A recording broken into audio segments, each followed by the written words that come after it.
feel like with these... What's wrong? Yeah, I'm listening. That's my listening face. I feel like with these episodes... We don't have time for shit. It's best to just... Yeah, I mean, like, who even are we? What are we even doing here? We right don't have time for I that. need to get my coffee. No, Spencer, we don't have time for this. We don't have time to ask life's biggest questions only on movie club episodes. And now he's just walking, so I weirdly have to fill more time.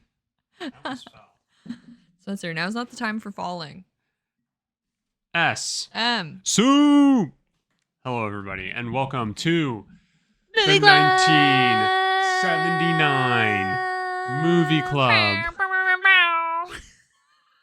I'm sure that sounded awful. That was terrible. Welcome to the 1979 Movie Club episode of SMSoup, the #1 podcast with soup in the name, but not on the brain. Yeah. Where I, Spencer, and I, Shelby, take you on a journey through life's biggest questions, like, waiter, how's the soup made? Or, what movie that was nominated for Best Picture in 1979 was actually the Best Picture? Ooh. To make sure that people are not confused, if you look up Academy Award nominees for Best Picture of 1979, you might be given the movies that released in 1978. So we are specifically talking about the 52nd Academy Awards, which is honoring films that released in 1979. Yeah, we need to start specifying that moving forward. Which we do specify which movies we're going to be talking about. I mean, and to be fair, the one thing Shelby does is she posts on Instagram and TikTok at SMSoup Podcast and says, "Hey guys, these are the movies that we are watching."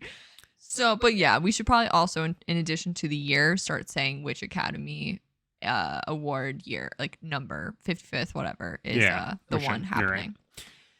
But yeah. The movies. In the order that we watched them were All That Jazz, Kramer vs. Kramer, Breaking Away, Apocalypse Now, and Norma Ray. And the winner of Best Picture was Kramer vs. Kramer, starring Dustin Hoffman and Meryl Streep. Yes. Let's get into it. We'll just go in order of... Sure. By the way, I also just want to say Johnny Carson hosted the awards. Who's that? Go ahead. So, also want to say this is our second movie club. So if you're like, this is intriguing, and you don't know what the hell we're doing, we have a little spreadsheet Spencer made it, that has all of the movies that were nominated for Best Picture for the Academy, from 1975 to technically 2022. We didn't put 2023 on yet, technically. Yeah. So that's generally 5 movies. Until 2009, it can be upwards to 10. And we randomly select. We kind of wanted to be like, we need to watch more like the classics or what everyone would refer to as the best movies of the year, which, can be a nuanced conversation. And we randomly select, random number generator, a year. And our first one was 1983, which was out 2 months ago. And now we're doing 1979. And just in case. You're like, what is going on? Sorry, that's good context. Thank you for doing that. And I think the fun thing, too, is like you and I now after 1979, we both kind of agreed that like we're hoping we don't get... another 70s, 80s. We're hoping we get a different decade. We're hoping 90s and above. And we'll see what happens. But I will say that I'm actually really happy that we did a 83 and 79, which are so close to the front of the time period of which we're even attempting. Because had you seen any of the 10 movies we've now watched? No. Same. I've barely heard of most of them. Right? And all 10 of them were pretty good, solid, I'd say. Yeah. Which, if you want to hear our thoughts on the 83 one, go to that one. Yeah, we had some strong feelings about 83. But still, nonetheless. But good. But yeah, sure. Okay, thanks for giving that context. Yeah, I just figured get in the habit of doing that because our 83 got a crazy amount of views. It did. So just in case anyone's clicking on this and going, what the fuck's going on? That's that. Sorry. So in order. Shall we get started? In order that we watched them, we're going to break them down. Yeah. Talk about them.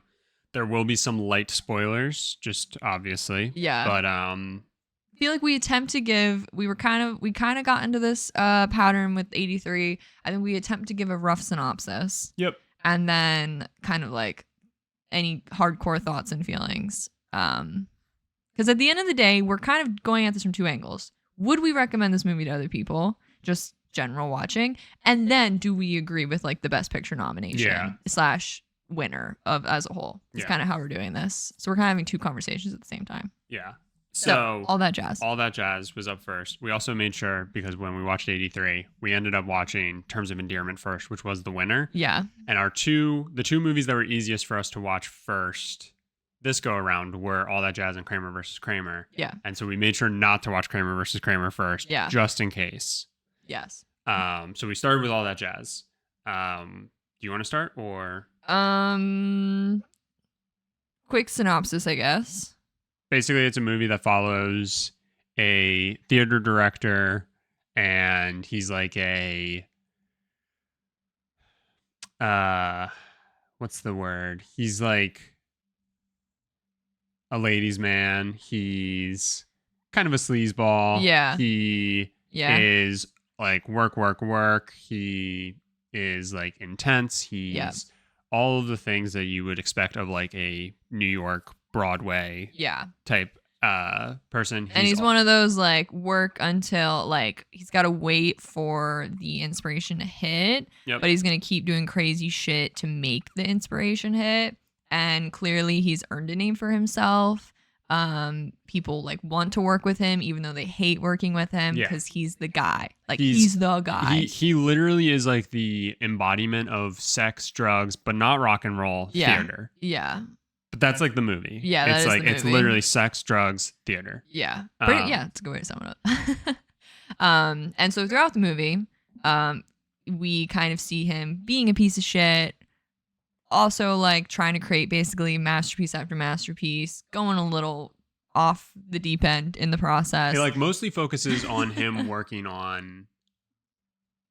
I forget if they give us the name of the play, but he's working on like a new one specifically. Yeah. And they're like in the middle of production. So the movie starts with them doing like casting or like auditions. Yeah. And like he literally moved somebody on in the process simply because he's like, I want to fuck this person. Yeah. And she had like no talent. And then that comes up later when they're like learning like choreography and doing dances and stuff. And he's tearing into her because she can't fucking dance. Yeah. And then you have like one of those moments, you have like a whiplash moment where she finally does it because she's been broken and crying and sobbing and like she can't do it, but then she does it and the she room gets, like applauses and she gets the gratification from him because he is like, good job, you finally did it. And she like breaks down and the room is like applauding everything, and it's kind of like a really intense moment. It's really and you're just up. watching people dance. Like a really solid start, I would say, to the year, like to watch this movie. Some notes that I wrote down. Someone said they were born in 92. Okay. During the film. Okay. They were talking 1892. And so like that's something that I love about going back and watching. It like broke you for a second. It did, yeah, because you're like watching these like older movies and stuff, and like I don't know if we're told like what time period the movie takes place. Not really. I'm assuming it's just modern day. I also so modern day 79. Based off the dress, like how they looked, like the style, I was just assuming 70s. Yeah. I think like the like the scene where he gets everybody into that like stuffy no AC room to watch like what he's like finally like come up with. Basically the choreographed sex scene, and not actual sex scene, but and it's choreographed. Like, it's what is it? It's like their flight attendants. Yeah. And you're like joining them on the like airline. Yeah. And it's like a sexy airline. Yeah. And literally it's like very drawn out. It's a very long scene. A lot of nudity and grinding but it's all done in such like an artistic way. Yeah. And like watching. That was no joke my favorite scene of the whole movie. Because it was done so in such an interesting manner. It was fucking wild. And then it's also so perfect because of what we were saying before, because you get the the studio people, the people who are like funding it or whatever, and they're fucking panicking. Yes, they're like, oh my God. Yeah, because he's basically like, well, what do I love most? Sex. What sells? Sex. What are we gonna put on stage? Sex. And then they're like, we can't sell this to families. Yeah, we can't get families to come to this. Basically, like, the movie is just like an amazing fever dream. It is, because he's basically having a fever dream. Because he like ends up in the hospital. He's very sick, and he's like run down because of like mental and physical stress. And then he also is just like one of those people who's like, you can't keep me down. Yeah. And that ends up like being a fucking major problem. Yeah. And so like you get all of these scenes where, you spend half the movie him actually working, and then the back half of the movie is him effectively in like almost a coma, kind of a like you end up in this like is like what's dazed state. Like, and you're in his brain.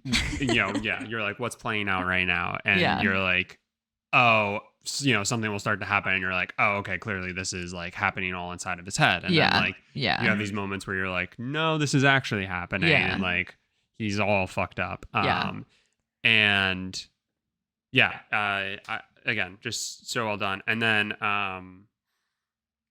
there's like, a very clear, and this is kind of like a major spoiler, but there's a very clear like the conversation of like death and like how you maybe try and avoid death and everything like that. And throughout the film, it cuts to him having this conversation with this woman, and you're kind of like, I don't know what's happening here. And then after like the second time they do that, you're very clearly like, oh, he's bartering. He's like bargaining with his life. He's trying to prove that like he deserves a second chance and all this other stuff. Or being faced with kind of the story of your life. Do you regret it? Are you happy? Exactly. Do you like, that's kind of the question she's asking. Like, can you like explain like why did you do that? And like, can you live with yourself? Yeah. And you very quickly realize like that's what's happening. Yeah. So my only gripe, I would say, is that like I would have loved if they would have like baked in those conversations a little bit more, to like, I almost wish they would have made it a bit more obvious that that's what was happening. Or total flip side, I wish they wouldn't have had it in as early as they did at moments. And I wish they would have just saved it all for the very end. The back end, But regardless, I thought it was good. Like, I feel like they could have like skirted a line to make you like question like whether it was reality or not. And like it's either make it very obvious that like we all get what's going on right from the jump, or like really make it like skirt a line better. Yeah, I agree. And then like, or save it for the back end. Because they do basically like it's literally how they open the movie is him talking to her, and they do a lot of like, oh, it's very it's like a dream-like visualization. Everything's like grainy and cloudy and like, but like glamorized, like it's not like scary. And then as soon as they keep pointing out like his declining health, you're like, oh, like it does come together very quickly, which isn't like bad. But yeah, I agree with what you're saying. I feel like anyone, as much as I hate just like putting this title on it, I think it like makes sense to general people. Like basically anything artsy, anyone who's like into more like artsy, like creative movies, I think would enjoy this movie.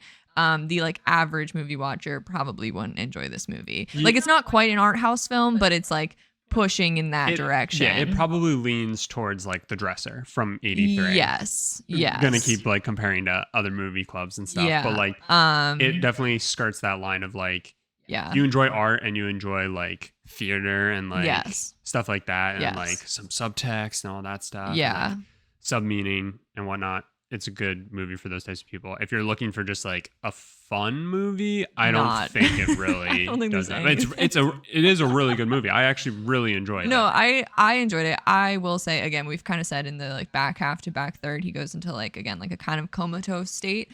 I did not enjoy that part. Like that kind of just started to drag for me, because and which you're not supposed to like him. Like, you are not supposed to like him, but because not really. It's one of those things where like you're not supposed to hate him, but you're not supposed to like him. He's super charismatic, so like as a character, I don't even know if he's charismatic. He's a piece of shit. He's just seen as creative brilliance. But it's one of those things where it's like, it's not necessarily that you're not supposed to like the character. You are supposed to like Leonardo DiCaprio's character in Wolf of Wall Street, but you should also be able to walk away from the movie and say he was a total piece of shit. Yeah. He was not a good person. Regardless, his kind of comatose state where he's finally, you maybe see cracks of him going like, maybe I didn't do good stuff. Yeah. I didn't care. Because I was like, no shit. Like, you knew, like you were admitting. It's not like he was lying to himself. Like, he was admitting, like, I know I'm not great. I know I've done wrong. Like, and I've basically in the end, he's kind of seeing the 3 women in his life he cared about, actually. And he's like, fuck. Yeah. And I'm like, but I don't really care. So I just for me, that back half dragged on a little too much because I'm like, I just don't believe that you actually care because I don't care. And the end. But what about the final number? Kind of indifferent. Really? Yeah, I'm being serious. Like, the end was the kind of whatever for me. I thought the end was like that like final number was I think a little long, but it was fun. I thought it was so fun. And like, you have these moments throughout the movie where he refuses to listen to the guy say his name. Yeah. Yes, I did enjoy that. And you finally get the payoff. Yeah. Because it's over. Yeah. And then you get this super long, drawn out musical number.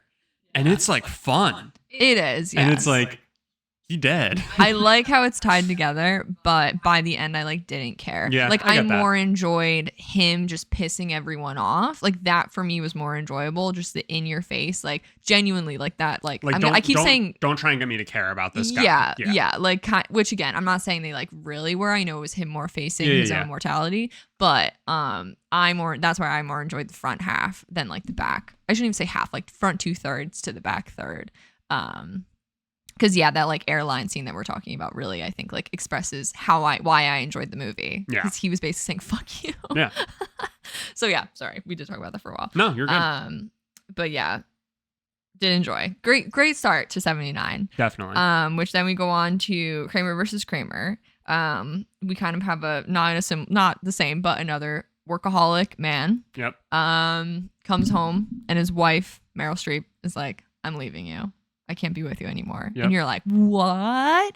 And then it basically, this whole thing happens. Meryl Streep goes away for a while. And this husband who, again, workaholic, has like the best job in Manhattan. They have a kid. And he's like, fuck, I don't, like, my wife's supposed to do this. What the fuck am I supposed to do? Yeah. I have a job. And it goes down that route of a man being like, fuck, now I have to be a husband and a wife to this kid. Yeah, it's literally a movie about a man learning how to be a father, how to be a mother, a parent, because throughout history, right, all of these things that he suddenly is being thrust into having to do are typically seen as like, that's the woman's job. Yeah. And it's like kind of satisfying. Yes. To like, it's like really satisfying watching him struggle. It is. Because you're like, yeah, good. Like, yeah. What the fuck? Like, you know, and you literally can't take care of your own fucking child. Right. Like, he didn't know how to like prepare breakfast. He didn't know how to make French toast. Yeah. Yeah. He like didn't know, like, he barely knew where his kid went to school. He barely knew what his kid did at all. Like, his son is basically telling him what the fuck his day looks like. Whilst the son is trying to be like, where's my mom? Like, what the fuck? And like, honestly, like, so for the most part, I think the movie kind of glorifies his ability to like pull it all together. Sure. He almost doesn't struggle enough. Yeah, I kind of agree. For me. I agree. They show you that his work gets mad at him. Yep. And is basically his work encourages him to send his kid off. Which again is really that's super satisfying. Like watching that and watching him struggle with that and watching him like be a good person and like take on the challenge. Yeah. But the challenge is like gone. You know, it's then suddenly like, he's fine. Like he's not really drowning. For the movie, I think to be like more satisfying, he needs to be drowning more because again, it almost makes it seem like any man would be able to pull this off. And it's like, they wouldn't. Yeah. Like that's like a very real thing, especially for that time period. That like if that were to happen, like a man is like it does a good job of like proving like a man is nothing without the woman, but like very clearly the woman is like fine without the man. Yeah. And then they also like really make Meryl Streep out to be like, oh my god, evil. Yeah, I know. Because basically, like, okay, so she disappears for, I guess, months, like a few months. Like, at most, it feels like this all is a year. Like, at most. I feel like it all takes place over, usually a year. And so then all of a sudden she shows up again, and you're like, because I literally was sitting here, and I'm like, Meryl Streep's in this movie, and she's not in this movie. Right. How is this happening? She shows up again. She's probably in it for, I mean, the movie is only an hour and a half. It's not long. And so she is probably in it for like 20 minutes. Maybe. And it's like the last 18 minutes. She's in the first 2 and then the last 18 maybe. Yeah. She shows up and she's like, I want my son back. Like, I have a life now. Basically, like, I needed to learn who I was and I now know who I am and I want my son back. Like, you didn't care about him before. Don't try and tell me you care about him now. Which, like, valid. I mean, obviously she did go, but also valid.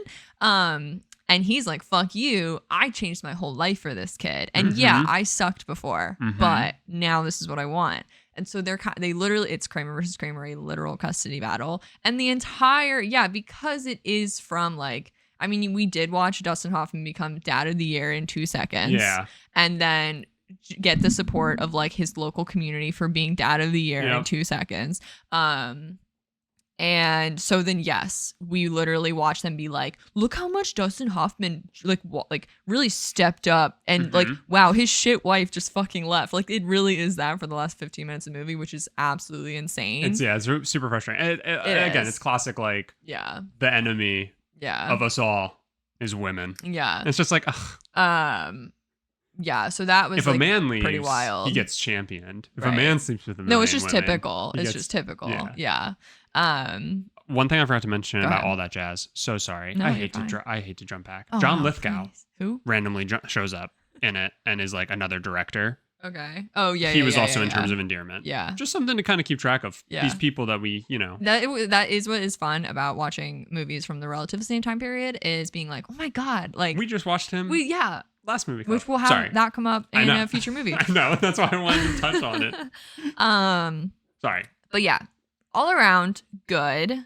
It's a satisfying film. I have no concept of like because we can sit here and we can be like, oh my god, we've heard that storyline a million times because it's 2024 and we've heard that storyline a million times. Like what they're trying to say, we've now heard a million times. Was it revolutionary for that time? Like, I really don't know.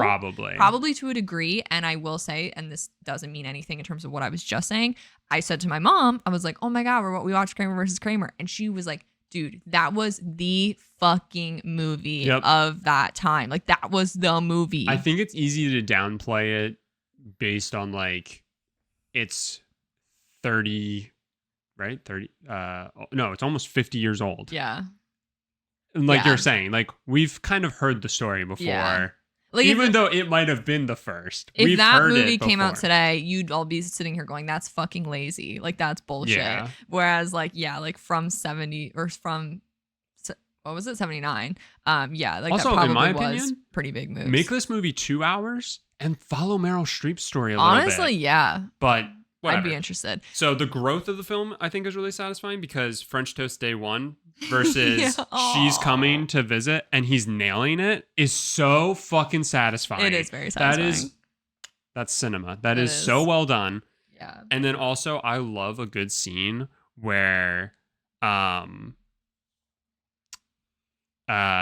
something bad happens and the parent goes into freak mode and picks up the child and then runs. Yeah. And so his son fell. Yeah. Basically hurt his like mouth or something. I think he fell on his head. Yeah. And so he had to get stitches. Okay. And Dustin Hoffman freaks out because of him about to fall. Yeah. Then he falls. Yeah. He freaks out even more. Yeah. Picks him up and sprints in New York. Yeah. Blocks. To the nearest like emergency room. Yeah.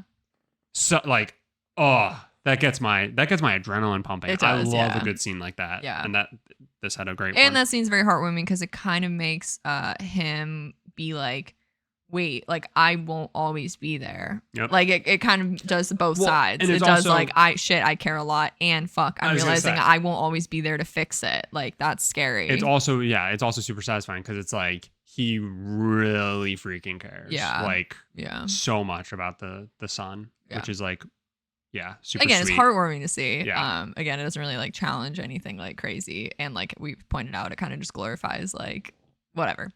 But like solid movie, like very easy to like win over public, hearts and opinions. So like that, it does not shock me. This won Best Picture. It does not shock me that this won Best Picture, and it doesn't shock me from what my mom said that it was a very popular movie, socially speaking. Also, the nice thing too is that like for an Oscar bait movie, it's not devastating. Right. Like for something that like it's like. It's like a tough subject. It's divorce. It's like being a single parent, and but it's not super devastating. Like I was saying, like I kind of wish you would have struggled more, but like that also would have made it almost a harder watch. Yeah, absolutely. At the end of the day. Yeah. So yeah, but yeah, I agree with you. It's like it's Oscar bait, and it's not surprising that this won Best Picture. Yeah. Like, I genuinely think anyone could watch this movie. Like, literally anyone could watch this movie. Like, it's very easy to watch. Even for being from 1979, it holds up. Oh, my God, yeah. Okay, movie number 3, which, funny enough, was the movie I had the lowest expectations on. Because I looked at the cover. I went, a movie about a cyclist? Indifferent. Wow. Were you wrong? Was I wrong? I was having the best time of my life watching this movie. Concept is it's summer, middle of nowhere, like Indiana, like some little college town basically, and it's very like town is very old. People grow up in the town, don't leave the town. They have local industry that's kind of starting to struggle. You're kind of seeing an adjustment, and this college, there's a big rivalry between the townspeople and the college people. Because clearly the college like brings in a lot of people from all over the place. And so it kind of becomes like a whose ground is who, like local fights, et cetera, et cetera. Of course, the local townspeople who, maybe can't afford education or aren't qualifying to go are like, probably there's just a lot of like anger and frustration between the two groups of people. And you're following this group of 4 or 5 friends who all 4 are out of high school now and kind of figuring out what the fuck they're doing. But they aren't going to the college. But they're not going to the college. But they all quit/were fired from some job. So they're just kind of chilling. Well, they were all working one job together because they like had a pact that they're always going to be together. They do it all together. And I think Dennis fucking Quaid, baby, who, holy shit. Wow. Ridiculous. Like, Dennis Quaid's a good looking man. Yeah, absolutely. All that stuff. Every movie he's in. But in Breaking Away is unfair. He has the washboard abs. I mean, literally, what the fuck? Before we hit like the now movie physique, he already had it. It's like, literally ridiculous. He was cut. But so he's the one who kind of I think he's the one who got fired. And everyone else quit in solidarity. Yeah. To just being bros, like no other. I literally wrote just a bunch of guys being dudes. That's literally most of the movie.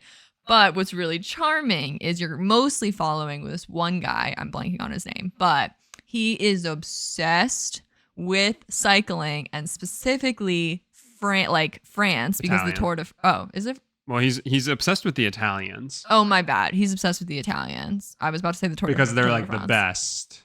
Yes. Like at cycling. Yeah, like there's some group who knows, maybe won the Tour de France or I don't know, but he like is obsessed and so he wants to be Italian. And he's basically, it's to the point where he's like a fucking pest. Oh, and yeah. it is so fucking funny. Like he's pissing everyone off. The dad cannot stand it. Yeah. And it gives you like so many great moments. Like he's like playing super loud Italian music. He's talking like as if he's always he's talking as if he speaks broken English. Yeah. Which obviously again he doesn't, but he's trying to emulate the accent, and he's putting in phrases of Italian and like acting like that's his native language, and it's basically pissing. At one point he's like playing the music really loud, and the dad's like, "I'm done with it." And he goes back there and he comes back out and he walks out really slow and his face is like all like he's like, oh my god, what's happening? And the mom's like, what's wrong? And he's like, he's shaving. And she's like, what's wrong with that? And he's like, no, his legs. So good. Like, it's just so good. Like, and it touches a little bit. It doesn't really, but it touches a little bit on like, obviously, if you know anything about cycling, you wear pretty tight clothing. Mm-hmm. You most often shave to cut down on the drag or whatever. You do a little bit of like all these things that from a small town country would be seen as feminine, or, you know, like, oh my God, is my son gay? Yeah, or is my son a commie? Yeah, like it would bring up a lot of things. So it doesn't outright say that, but that's kind of what clearly the dad is struggling with. Yeah. But yeah, you summed it up. Like it's basically the they like have like a feud basically with the college because they basically the group of 4 that the movie follows, they don't see their full fucking potential. Yeah, like correct. Basically is the thing. Like they kind of are just like, whatever. We were born in this town, so we were never like meant to be better. Yes, basically. Yeah. And the industry, or because they perceive the college looks down on them, they just assume like they are lesser than. Yeah. The industry is stone cutting. Like they used to have a big quarry. Yep. So they call them cutters. Yeah. That's like the nickname for townies. Yeah. And like there's a really great moment where the Italian son says like, there's like a whole payoff where like they like half of the group, 2 of them realize like maybe we could be better. Yeah. So they like take a admissions test. Yeah. And the dad asks him like how he did on it, and he literally was like, I don't know, it doesn't really matter. Like, I'll always be a cutter. Yeah. And the dad kind of has this moment where he's like, you're not a cutter. I was a cutter. Yeah. Because like, he literally worked in the in the quarry cutting stone. Like, you're not a cutter. Yeah. Like, don't let that like name limitation, anything like that, like impact you. It's a great like coming of age, small town, like believing in yourself, but not needing to hate where you come, like loving where you come from and believing you can be more, like kind of doing it all. He I can't remember his name, but the Italian, the Italians come to do a race like nearby, and so he joins the race, and he's like with them, and he's like racing with them, and he's like trying to like be them. Yeah. And they basically fuck up his bike, fuck up him, and he like crashes and everything. And he like gets home, and there's this brutal thing that he says. He goes, I can't remember if like he said like something, and then the dad said, well, everybody cheats or something like that. But he says, everybody cheats. I just didn't know. Yeah. Which is the most heartbreaking thing in the world. Because it was genuinely like he was this 18-year-old boy who just believed if I just try harder and harder, like all my dreams will come true. And I'll just become Italian. He'll become Italian. He'll get recruited onto the cycling team. Like this was like his goal. And literally he gets smacked in the face with the reality that sometimes just people suck. Mm-hmm. Sometimes you can try really hard and it still doesn't matter. Like all of that. And it's like it just breaks him. And him breaking is like what kind of finally connects him and his dad a little bit, because his dad, like, I think is for a moment like, shit, like you had so much mentally riding on this, and like all I've been doing is shitting on you for months. So like that's what I mean. Like it's like you get the coming of age in a literal sense, but you also have like as much as a 40-year-old or 50-year-old can have a coming of age moment, like you get that too, where it's like accept your child and like all this other stuff for a movie that came out in 1979. Anyway, like the big payoff of the movie, oh my god, is that they have a big fight between the group of 4 and the college, the cutters versus the college, right? Yeah. And the college has a cycling team, and the punishment of the fact that they've been fighting with the townsfolk is that the townsfolk are going to be able to put a team in to the race. Like your punishment is you have to race against the locals. Yeah, basically. In a cycling competition. Yeah. Well, because they're like, we're going to start accepting them into our events because like we need to stop with this like us and them. Yeah. Like because the guy, the president of the college or whoever is like, I'm from here. Yeah. You are not going to treat these people like that. Yep. So yeah, basically this big race that happens every year and it's a big deal. He's like, we're going to allow like townies to like join if they wish. So then there's like a back and forth. Are they going to? Are they not? And of course, Dennis Quaid's like, we're going to fucking do it. But you're going to cycle the whole race. You're going to do, how many fucking laps was it? Like 200 laps? Because they're doing 50 miles. I forgot. Divide by 4. Well, times 4. Times 4. Yeah, I think it's 200. But regardless. Anyway, yeah. And it's like it's technically a relay. Like you can have different people. So like the group of 4 are the team, but like they were like, you're the cyclist, like you'll be fine. None of us know how to fucking competitive cycle. But then like they each have like moments where it's like Dennis Quaid has like his coming of age moment during the race. Yeah. The others had their moments other times earlier, but it's a very sweet movie. It's a fun watch. It's very fun. It's funny. Yeah. Like it's very comedic. Yeah. It's heartwarming. Yeah. It's paced really well. Yeah, great. For a 79 movie. It's really good. Honestly, like I mean, I know we're gonna keep talking, and I know at the end we'll do a rank. It might be my favorite movie. It's hard. These were a lot closer than the 83. When the 83, we felt like Terms of Endearment. Yeah, it was so like clearly leaps and bounds better than everything else. Here, these are so much closer. But this one, I think it helped that I had genuinely zero expectations going into it, and then watching it, I was like, this is actually so freaking good. So yeah, Breaking Away would recommend to pretty much anyone. Like it's a summer movie. Yeah. Like if there could be a summer movie, that would be the summer movie. So yes. All right. Moving on to Apocalypse Now.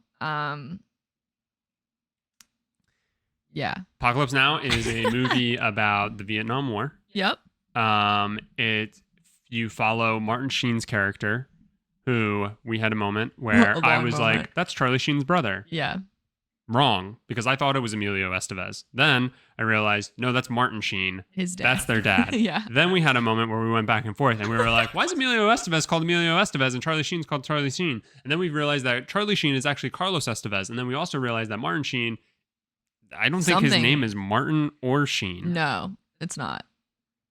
Anyway, I forget. It was a long rabbit hole. So that was fun figuring that all out. But like, holy shit, how young Martin Sheen looks so literally much like Charlie Sheen, young Charlie Sheen, and like current Emilio Estevez. Yeah, like it's wild. So wild. It's wild. You follow his character as he's tasked with finding basically like a rogue commander, of the army who like has basically. They're telling him like he's gone AWOL and he's taking the law into his own hands. The entire film, you're following him as he's going through like war-torn Vietnam. Yeah. Going and finding like different like operations of the U.S. military, interacting with those groups while he's like continuing on to find this guy that he's specifically being tasked with finding and killing. Yeah.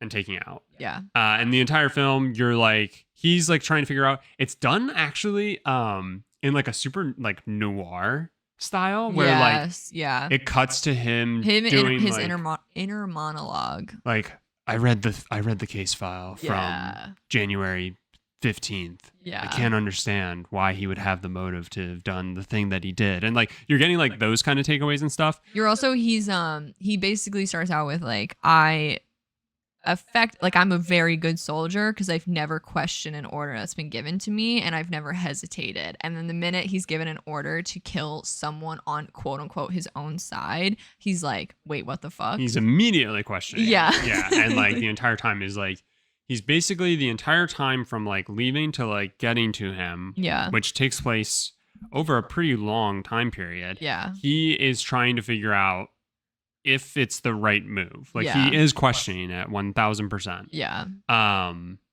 But he's willing to do anything to get there because it was the order he was given. Right. Like he's still like it's not like he's like now has morals. It's just like in this specific situation, when he finally gets face to face with the guy he's supposed to kill, will he kill him? Yep. But like plenty of shit is happening in between. You have an all-star cast of faces that you go, I know that guy. Yeah. You have Martin Sheen, who's like the main guy you're following. You've got Harrison Ford in the first 10 minutes, and you're... Whoa. Harrison. Whoa. What are you doing here? I thought you were supposed to be in the Amazon somewhere, finding some idol, or in space, being a hotshot. Whoa. So you have Harrison Ford. You have... oh man, I'm blanking on his name. Well, there's the actor that we see again that we were like, whoa. The actor that we see again? Yeah. From not Tender Mercies. Oh, yeah, you have Robert Duvall. Thank you. Robert Duvall, which we were like, whoa, much better actor Robert in this. Duvall in Apocalypse Now. Much better. Could have probably won Best Supporting Actor Literally. versus Robert Duvall in Tender Mercies winning Best Actor. Crazy. Yeah. Thank you. Mm-hmm. Lawrence Fishburne. You have a young Lawrence, like 17, 18-year-old Lawrence Fishburne. Kid. Like, oh my God. Yeah. You like see it in his face and that's it. Yeah. It's crazy. And then Marlon Brando is like the other, like I would say, like big name. He was the Godfather. He was the guy he was specifically tasked to go kill. Which this is a Coppola film, so like that's the connection, I'm sure, and why Brando was in it. This is a bold movie. Vietnam War ended in like 74. I don't know the exact time, but like it's early 70s that. And then this came out in 79. Like for this to come out in 79, and I wouldn't say that the film is like explicitly anti-war. No, but however, it's questioning it. It's very obvious that they are showing the just atrocities of war in general. Yeah. And how, I mean, the entire movie is just like how when you are faced with war, you yourself are no longer human. Yeah. You lose all your humanity. Yeah. And you no longer treat anything as human. Yeah. Robert Duvall's character is actually like a really good like embodiment of that. Exactly.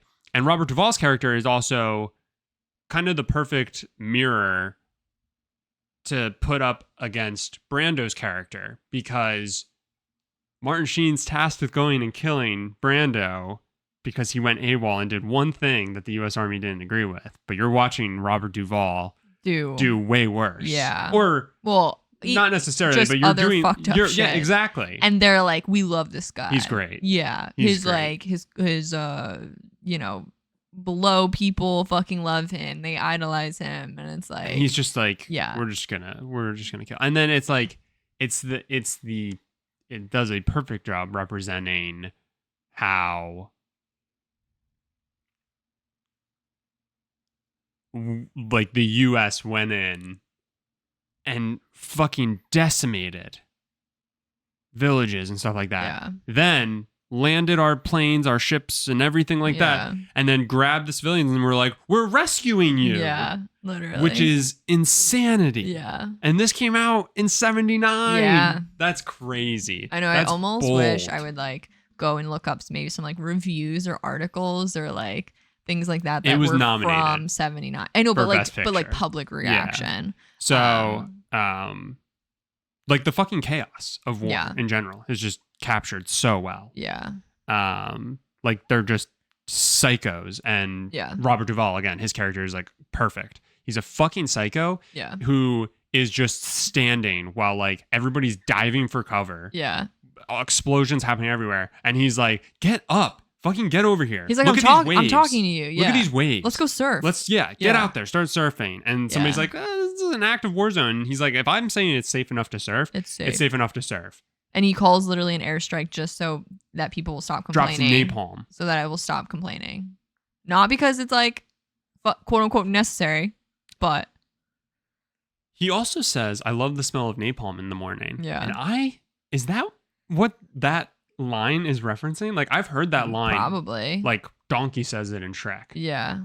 He says, I love the smell of brimstone in the morning. Or Shrek says it. Maybe. I have no idea. I didn't think that hard about it. Yeah, I love the smell. Is that the original? I thought that was interesting. Robert Duvall. Again, his character says it. Yeah,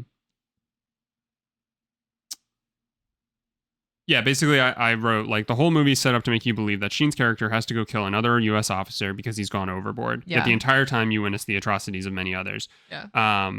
Horror, absurdity, and futility of war. You literally have a moment where Sheen heads to an operation. They're just guys who are like all screaming, going crazy. They're just shooting. And he's like, who's the commanding officer? Who's the commanding officer? No one and knows. Nobody knows. Or like cares to even find out. Yeah. They're just shooting Fucking into nothing. Yeah, and then I said, accurately depicts in war how one can lose sense of self and understanding of their fellow humans. Yeah. Does a really good job of that. Yeah. And again, Martin Sheen's character is not like no, like he's also like not good. Like no one is good. It's not like Martin Sheen is here to like point out the faults. It's just he's like, I'm just here to do my job. I don't care what anything else is happening. Mm-hmm. Like he's like, sure, he like tries to argue with like the Robert Duvall's character because he sees it as like him just endangering other soldiers, but it's not because like he really thinks he's like bad or wrong. It's just because he's it's long. It's a little long. There are some pacing issues. I'm actually really curious though. So again, we watched the original. Yeah. There is a Redux that came out in 2001 that a lot of people like freak out about. Which, wow, I'm curious what got added because it was long. Yeah. But I'm wondering if that maybe helps it like pacing wise. Maybe. Like I know it's like a weird thing to say. Purpose. Like how long it is. How do you extend a movie and make the pacing better? But I'm curious. Yeah. We'll have to watch that at some point. Only other note I have is there was a missed opportunity because they had 0 CCR songs. So true. Yeah. I will say as a whole, I know you were really excited to see this. This was the one that this and Kramer versus Kramer were the two that I had heard of. Yeah, so you were like excited. And I've always heard like people like some people are like Apocalypse Now is my favorite movie, and I can see why. Like I don't know about favorite movie. It's like very interesting for this to be your favorite. I mean, no, I get it. Like it's very critically acclaimed. Like I think it's like I think it's one of those things where like like it's just like how it was done. Well, it's on par too with like saying like The Godfather's my favorite. Like you're just like I know. Like any you say a Scorsese film's your favorite. Like you're picking like a director and it's like this was like art. This was masterful. This was cinema. Sure. All those things, right? Like I get it. I will say like if anything, we said this kind of with 83 with The Right Stuff. I feel like war movies, very Americana, not that this is Americana, but you know what I mean, like war, American history, things like that, always going to be nominated, if not like I feel like close to winning, just because it just feels like that's going to happen. Yeah. And we were shocked that like we were like, man, The Right Stuff kind of had it written all over just to like not to actually be a winner, but like you would just expect it. Yeah. And so I am actually kind of shocked that like something like Kramer versus Kramer won over Apocalypse Now, because it had drama. It had very interesting film techniques. It had very like, I mean, all of it. It was like a very intense, like underlying story, like a lot of like, again, like kind of like what it was trying to tackle was pretty insane. But like actually going back, it's so long. And I think it doesn't help, which again, we say this a lot with watching old movies. Again, Apocalypse Now, I'm not going to say it wasn't like revolutionary for its time, but I do anymore find it like, I do kind of eye roll like, oh great, another war film. Which again, I'm not saying Apocalypse Now is just another war film, but like from a viewing perspective, I'm just like, I'm like, okay. But like but a lot of it was like the most interesting thing, because like we'll you're like trying to wrap your head around it. I know, it's just this one felt very like middle of the road for me. I think I can see why somebody would say this is their favorite film, because like taking into all the considerations, like it is art. Again, if anything, as stupid as this is, I would be more interested. Again, I'm happy I watched it, and in the future I'll watch the Redux. I'd be more interested in watching like a short commentary / documentary on the reaction to this movie. You know what I mean? Like I find that more interesting, like the timing of it all, than like the movie itself. But obviously, again, for technically speaking, the movie's incredible. Yeah. Like very good. But yeah. All right. Last up. Norma Ray. We literally just watched it. It is about another small town. I don't know, somewhere in the middle, like Midwest, maybe. I'm blanking on the state. Doesn't really matter. About a textile factory that is set in 78. So it is late 70s. Textile factory. It's pretty much the employer of the town.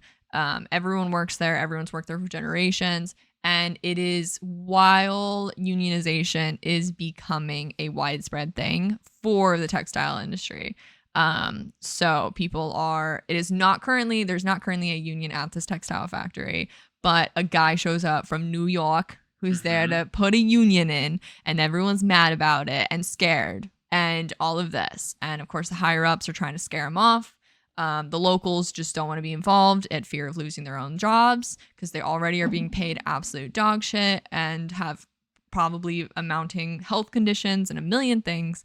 And it's kind of just a story of like mostly lower class working America, just like trying to keep their head down and keep their job, or for the few people who were like, no, this is fucked up, like kind of trying to like create like understanding that like coming together is for the betterment of everyone, versus just like living in fear, and kind of that line. My favorite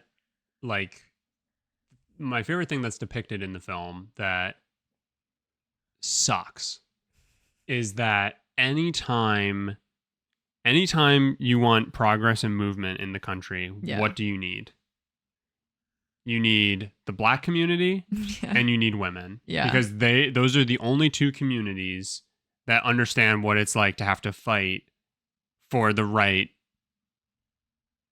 to party. No, I was trying, but they have to fight for some sort of right? Yeah. Like women's right to vote, and for I mean, literally just for the Black community, literally just to coexist. Yeah, they had to fight. Yeah. And in the film, there's still like some segregation types and stuff like that. So I love how like clear and obvious that is. Oh my God. Right? Because like the textile factory, it's run by men. Yeah. It's run by 6, 7, 8 white men. Yeah, and they're all, of course, the higher ups. They're just sitting around watching, mostly women, and then also. But I was gonna say there were other like Norma Ray's father, and like there were plenty of men who did work. In the factory, right? Yeah. But like, they're obviously highlighting it's mostly anytime women they're showing and Black people. Anytime they're showing the union meetings and stuff, like it's mostly Black people, women, and then you do have some white men also sprinkled in there, but like it is 75 to 90% Blacks or just women. Yeah. And then, and it's like, fuck. Yeah. Like it sucks. It sucks that like that's always what it has to be. Yeah. And it just never ceases to amaze me. We talked about this like 3 weeks ago, but like some people just like do not realize that they deserve and could have better. Yeah. Right? Like Norma Ray's dad's like the textile guy asks him, how much do you make? And he's like $1.33 an hour. And he's like, and when's the last time you had a raise in your wages? And he's like, never. Yeah. And it's like, he's like, the union will help with that. And he's like, fuck your union. And it's like, I mean, again, it comes from, it was so instilled that it basically like fear mongering is what happened. Know, but what sucks is that people don't realize that they control the manufacturing. They have the means of control of the production. Yeah, but also it's the scary hill of we need not everyone, but we need a majority involved, or this will all crumble, and then you most likely will face consequences, unfortunately, in the workplace for whatever, like whether that means like being put through shittier work experiences or what, because like they're gonna find every loophole they can to try and like fuck you over, and they like it's basically fighting that of just like. A lot of people are just genuinely scared because this is their livelihood, and they know they'll admit it sucks, but they don't see a better way, or they don't see it. They're too afraid to take the risk at having a better way. Yep. Again, because it's just like how they were raised. It's what you do. You grow up. You work at the textile factory. You die. Like, and they admit like a lot of people die from issues at the textile factory. I mean, but yeah. So Norma Ray is like in her mid-20s. Basically, she like we start the movie that she still lives at home, and literally both her parents and her work at the factory.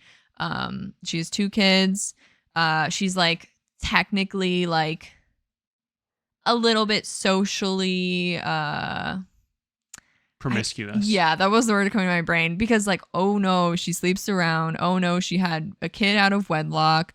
Oh no, all this shit. So like she's not disliked, but she clearly like has a has a name, has like people are just like, uh-oh, that's Norma Ray, she's getting into trouble.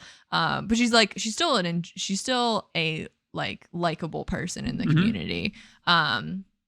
But basically she like, they say it right up front. They're like, Norma, you're always the one who like points out the minute there's a problem. Like, goddamn, do you have a mouth on you? You never fucking stop. And like, she's just like, I'll stop when you like make it better, when you fix it. But it, like, even with her being that character who you'd think in 2 seconds would jump at the idea of a union, like she was scared and like needed to be like confirmed that like she's not going to get royally fucked in 2 seconds and her kids won't have support. But once and, she did it, literally, what does the guy say? He was like, you were the voice I wanted the most. Yeah. Because he basically knew, like, as soon as I have you, for all the things that they like get mad at you about because you're loud, because you're gonna be the one to do it. Yeah. And goddamn, she does. She does it. Another. This was like a year of like heartwarming films. This movie's super satisfying. Yeah. Like, and this movie I would say is paced fairly well. I think you get a lot of like, a little. You get a lot of like, I don't care about this. I think you need though the back and forth, because to like we can't even, I shouldn't say we can't, it's really hard to actually like understand all the pressures. Like I know a lot of it we can relate to, and there's a lot of conversations right now about like working class and all of that, but like to truly like they are being put in such an insane situation, and so I think there has to be like kind of a lot of hesitation and a lot of back and forth, and a lot of like a lot of the movie is just kind of like characters like looking at each other being like, is this our moment? Like that's kind of it, is like, when's the moment we decide we're together on this? The only other thing that I will say is like a gripe against the movie is that like you never actually are told what the union is like aiming to give them. That is fair. Yes. Like, that's fair. What are you like, what is like the end goal? Like like an increase in wage, sure. But like, what are we like what are they making? What are we trying to get them to make? And like we don't get enough of like the like, we don't get enough of the like tangible like almost like counting substance. like like you don't get like the what is actively going to be changed. Like you know that the idea is like it'll just be better, but it's like what specifically? Like that's something that I wish we would have had. I had chills and like was getting like borderline emotional when you get that amazing scene where she stands up and because she's fed up, she stands up, she writes union on a thing and she's just holding it. And then slowly but surely people finally go, and they have the realization of like, if we stop, it all stops. And we need to get them to realize that too. Like we need to get the haves to realize that if the have-nots stop, you have nothing. And so they start shutting off the machines. And then for the first time in the film, it's silent. Yeah. I was as like the sound was diminishing, I was getting chills and I absolutely like teared up. Chills. Absolute chills. That was incredible. It's a really solid film. Really solid. And like a super important, like, oh my God, you think about like, I don't know if you remember, we did watch Aaron Brockovich. I don't remember much of it, but it's like one of those types of movies where it's like, this is an important story. This is a story that like everybody needs to hear and see and read and everything. And I think they did it. I think they did like a really good job with it. Yeah, I agree. Yeah. I like feel like I could go on about that, but I'm just like, I feel like I'm just going to talk in circles. Of course you like love Norma Ray the whole time. She's like got a lot of attitude, but she like in the end of the day is like just trying to do like the right thing. They you know, they like try to like bring her down with her quote unquote like public perception, with the fact that she like sleeps around a little bit, but they don't let it, they bring it up that it's likely to hinder her, but they don't let it like bury her. Like they almost like immediately as a group decide we don't care about that, which was like pretty interesting. And then they like tried turning it into like the factory tried spreading the message of, you know, oh, unionization is just an attempt of like black people taking something from white people, which like, goddamn, like way to like put that in there. And like Norma Ray being like, if any white man thinks a black man's gonna like sit on his head, he like, well, I forget what she said, but basically he flips out, like regardless of truth or not. like my manufacturing knew to just put, unfortunately, a bullseye on the Black community and say they're trying to take something from you, and people will get mad. Yeah, like fantastic underlying messaging that literally, like, I feel like this movie should be like in schools. Yeah, no, definitely. But yeah, very heartwarming. A lot of moving scenes. A lot of again, just like mostly lower class, working class struggles and hardships, and really fucked up. Another reason to just like fucking hate corporations. Yeah, great movie. Great movie. Again, this whole year was pretty freaking solid. Yeah, it was. And I have to like, it's gonna be, I don't know, like so many of them. Again, I know I was overall like kind of middle, like unfortunately like my more middles were like Apocalypse Now and All That Jazz. I still thought they were like very good. But like it's like shocking to me that like Kramer versus Kramer won, because like I'm just like, how I wouldn't know how to pick a winner. It's a really tight race, and I think like again that either shows how strong Terms of Endearment was, or just how weak the rest of them were. Yeah. Because like if I put Terms of Endearment up against these five, like I think it also is kind of like that's kind of tough. I think I think Terms of Endearment would still probably edge because it is such a solid movie. Yeah, but yeah, it's tough. It's a really tight grouping. Like I don't know if I could say who deserves Best Picture. Like I don't know if I can. Of these five? Yeah. Like I'm not saying like I don't think Breaking Away would. Like I loved it, but Best Picture, like it's not Best Picture. Yeah.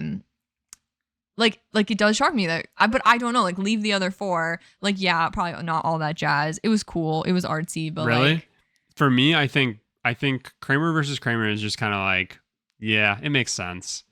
Like that doesn't really surprise me. It doesn't surprise me. It kind of feels like the underhand, like the underhand. I think pitch. That's why I'm struggling with it. It's like the obvious one to just choose, I guess. And then like if anything, I feel like All That Jazz would almost be second, really, because of how I feel like Apocalypse Now would be second. Artsy it was, maybe. Yeah, I'm really happy Norma Rae got nominated, but like I feel like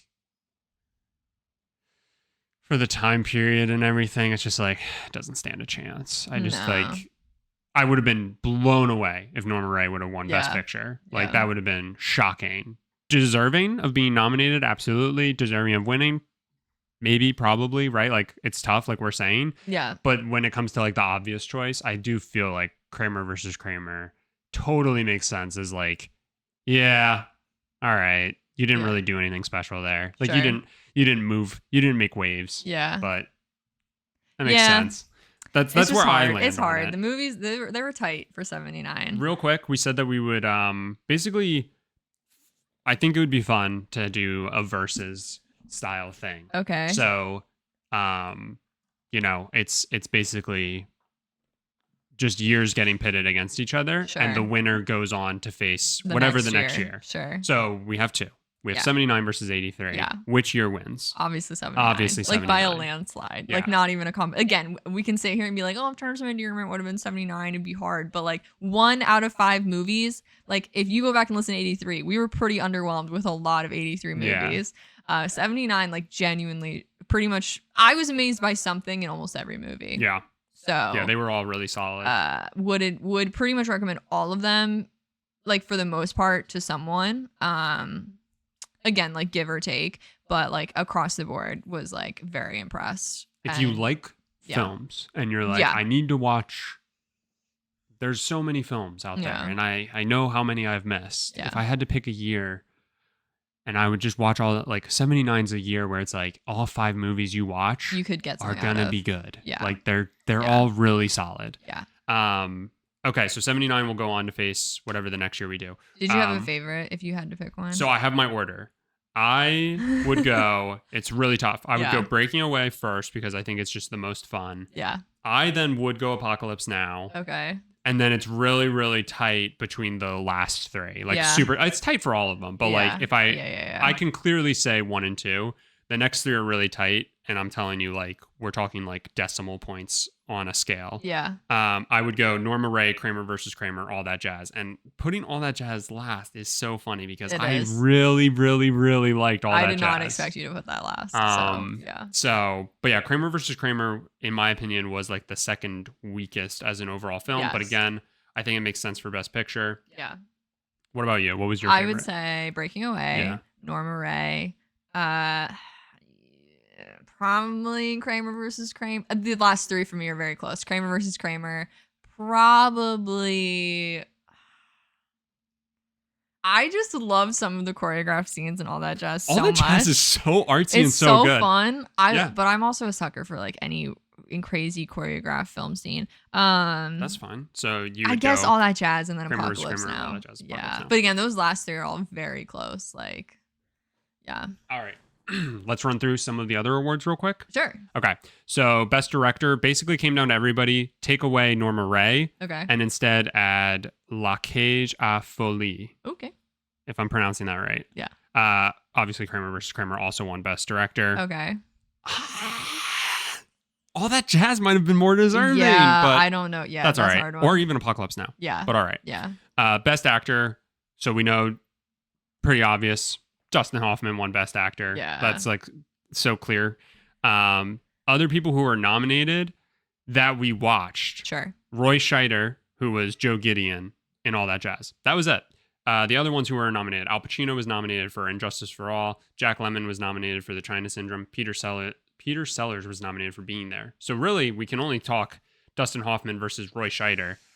It's really hard when a character is so kind of unhinged. It's really hard to compare a struggling father to a genuine unhinged human being. Like, it's tough. That's a hard acting. Roy Scheider did give an amazing performance, so I am like, it's like, ugh. Yeah, that's nice that he was nominated for it, but that's tough. And Dustin Hoffman makes sense. Yeah. Okay, Best Actress. You have Sally Field won for Norma Ray. Hell yeah, makes sense. Honestly, no other nominees from movies that we watched. You had Jill Clayburgh from Starting Over, Jane Fonda in The China Syndrome. I'll say there weren't really any other female leads. No. Marsha Mason in Chapter 2 and Bette Midler in The Rose.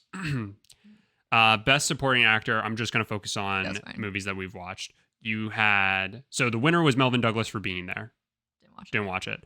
The only ones that were nominees from movies that we watched: Robert Duvall in Apocalypse Now. Fair. Yep. And Justin Henry in Kramer versus Kramer, who is the son. Yeah. Which I think is kind of odd. He kind of didn't do anything. Duvall, I literally said it when we were talking about Apocalypse Now without even knowing. Yeah. If he would have won Best Supporting Actor for his 15 minutes in that movie versus him winning Best Actor in Tender Mercies. Yeah. Crazy. Yeah. Best Supporting Actress, Meryl Streep won for Kramer versus Kramer. Really? Jane Alexander, who played Margaret Phelps in Kramer versus Kramer, who I believe is like the best friend. I was going to say, I feel like she should get something a little bit. I mean, I obviously love Meryl Streep, but like, I feel like the best friend was more of a part of the movie than Meryl Streep. I agreed. So that's crazy. She was nominated. Obviously, Meryl Streep won. And then Barbara Barry, who was Evelyn Stoller in Breaking Away. I believe the mom. I loved the mom in Breaking Away. Right? Was she the mom? Yes. Oh, she was amazing. She was fantastic. She was great. She was sweet. She was like a little bit harsh with the dad, but also like kind of falling in love with Italian music throughout the movie, which was so cute. Yeah, that was she was really like an fun. enabler. She was really solid. I do think Jane Alexander was probably more deserving. I would agree for her performance as Margaret Phelps. I would agree. But then that's it for Best Supporting Actress. All right. So not. I will say there weren't many women in a lot of the movies. Yeah. Minus literally Norma Ray, which again focused around women, but you've really only interacted with Norma Ray. Yeah. There weren't really like none of those other films were Best Picture nominees. Again, there was barely like female characters in like the other movies we watched. But all right. Again, I think clearly we've said it a million times. Clearly, Kramer versus Kramer was a big thing. Again, my mom literally said she could remember. She was like, I think she said she was like in high school. She's like, I can remember how crazy that movie had like a fan base. It was a very big deal. So I get it. Are you ready for the next year for the movie club? Oh no. Are you going to tell me it's like 78 or something stupid? Get ready to strap in because it's going to be a long episode next Past 2009. Past 2009. Next week in 2 months. For next movie club. Yeah. Excuse me.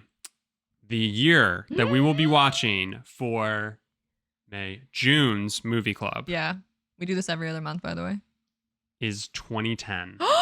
We will be watching The King's Speech, Black Swan, The Fighter, Inception, The Kids Are All Right, Whoa! 127 Hours, The Social Network, Toy Story 3, True Grit, and Winter's Bone. I am stressed about watching 127 Hours. I have normally refused to watch that. That's James Franco, and he's like stuck. Yeah, with his arm in a rock. I have refused to watch that movie.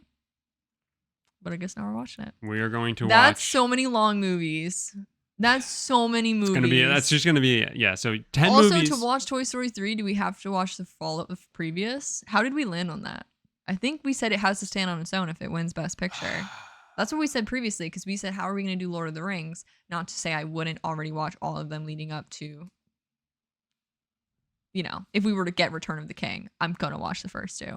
I think we should watch them all. You should. You think so? Because it's impossible for the movie to exist. I agree. But we kind of talked about this. We were like, how does a sequel get Best Picture and not be able to stand on its own? I agree with you. I'm kind of like, what do we do? I think we'll think about it. I mean, I'm down with watching the early ones. I've never seen past Toy Story 1. You haven't seen Toy Story 3? No. Isn't that the very devastating one? People got sad about something.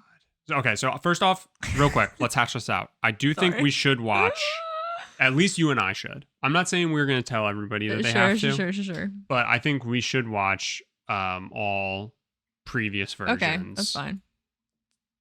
Just so that, I would say I would literally be going pretty much blind. Just so that we we didn't. We know what's going on and we have that. Yeah. But with what you're saying, I do think when we are critiquing it, we do need to critique the movie's ability to stand on its own. Yeah. Right. So. Also, you said Inception's on that one? Dude. Yo, we haven't watched that in forever. I'm so pumped. We actually did watch Inception not that long ago, but they're I feel like years ago. Here's the thing.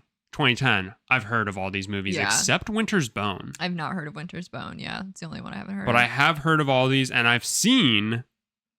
Dude, oh my God, I'm so excited. True Grit's on here. I want to read that book. I'm so excited. True Grit, that's a remake. The one from 2010. Yeah. I'm so excited. 2010 is gonna be so much fun. I gotta read the book before I watch it. And we might need to get started on what we can watch. We're gonna go and watch Toy Story 3. We're gonna go watch Toy Story 1 and 2, so that way we're ready to actually watch all these movies. All right. This is a long one, but thank you all for being here. We're so excited. Might have to change up how we do it if we have almost 10 movies next time.